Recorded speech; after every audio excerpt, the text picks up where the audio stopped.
Hello, vinyl community. I'm here to do a review of sorts of this mother of a box set.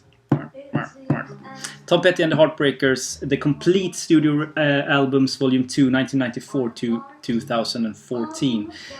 It was released on the 9th of December 2016, so in time for the big holiday and all that stuff. And I actually got this as a Christmas present from my mother. So thank you so much, Mom.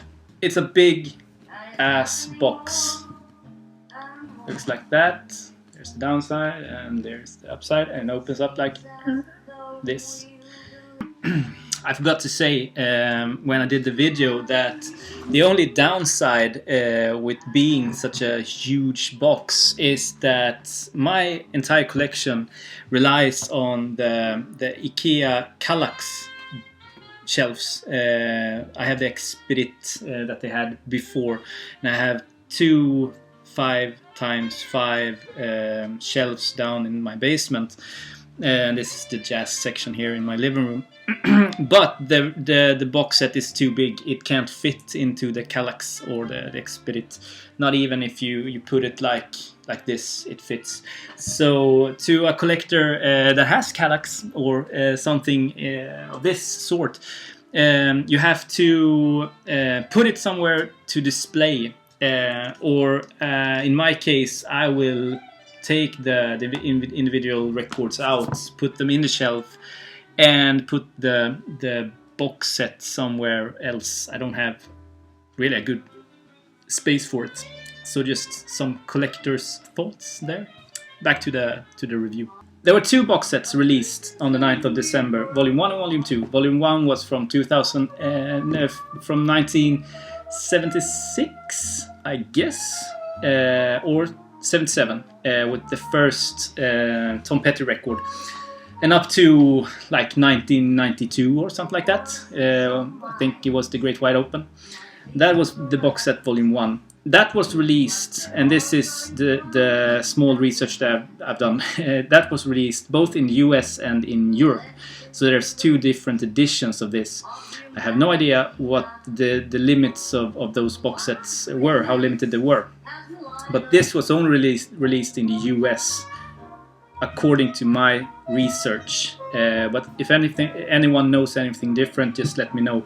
This was limited to 3,000 copies in the US. So all the records are released on 180 gram vinyl, and they were in some cases remastered and cut by Chris Bellman at Bernie Grundman Mastering studio.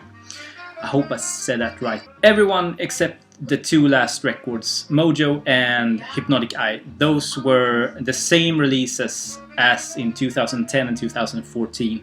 Nothing new was made there. But the other one was remastered from the analog tapes, original analog tapes, done right, and you can really hear that on the sound quality. It's just fantastic. So I'm going to go backwards, and I'm going to start off with the Hypnotic Eye. Ooh, first off, I have to quote from, and I think this is from analogplanet.com. While the original releases of Wildflower, Echo, and Last DJ were mastered for vinyl for digital sources, for the 2016 box set release, they assembled the original analog master for the first time and mastered vinyl from that. According to Bellman, the sound quality is especially better on these albums. So just a quote there.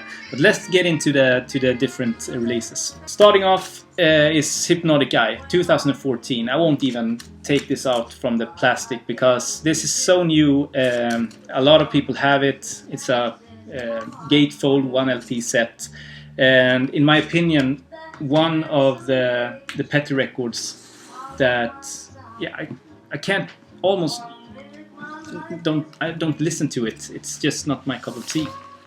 Now when Mojo came out, I didn't like it, so I didn't buy the record in 2010.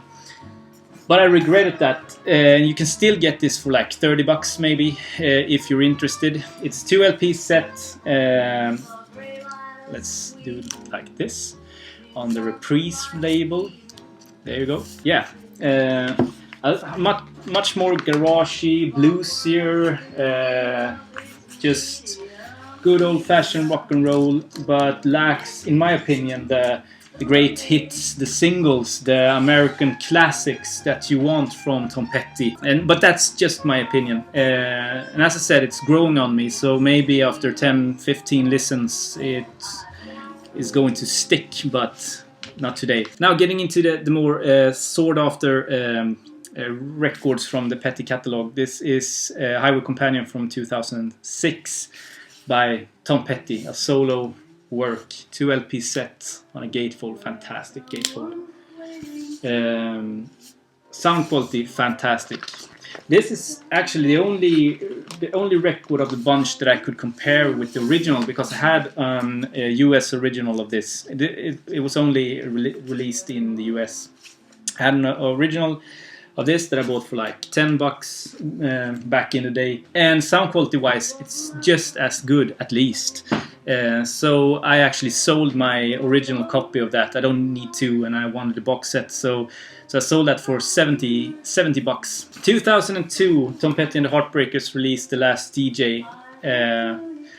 Little bit of an underrated record, if you ask me. I think it's really, really good, and it's 2 LP set, 180 gram, remastered, all that crazy stuff that I talked about in the beginning, but it's only 3 sides.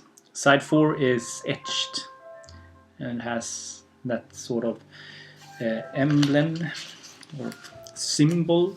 Kind of a nice touch, but one has to ask, would they be better off to distribute the music over all 4 sides to get a little bit more wiggle room in between the grooves?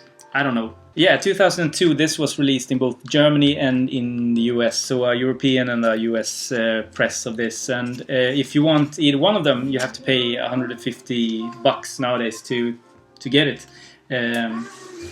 And if you do, it's still only digitally mastered, so this, I guess, sounds much better. And the same goes with this. 1999 they released Echo, one of his absolute best records, or 2 LP set, music on all sides, and you actually get really nice white inner sleeves that's protecting the record, but you also get the original inner sleeves on the side.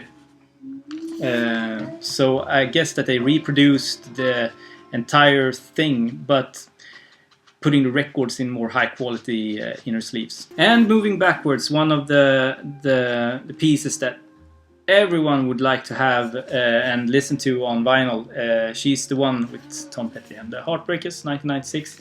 Soundtrack to the motion picture with the same name, and this is, in my opinion, a highly underrated record from his, there's the label there, his catalog. Just a fantastic record from start to finish.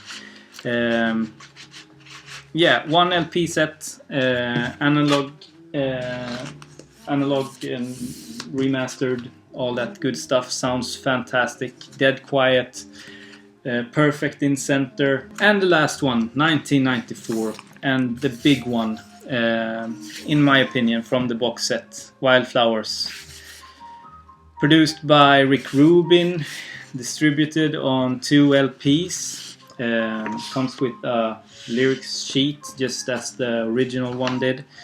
Not a gatefold, all the records in one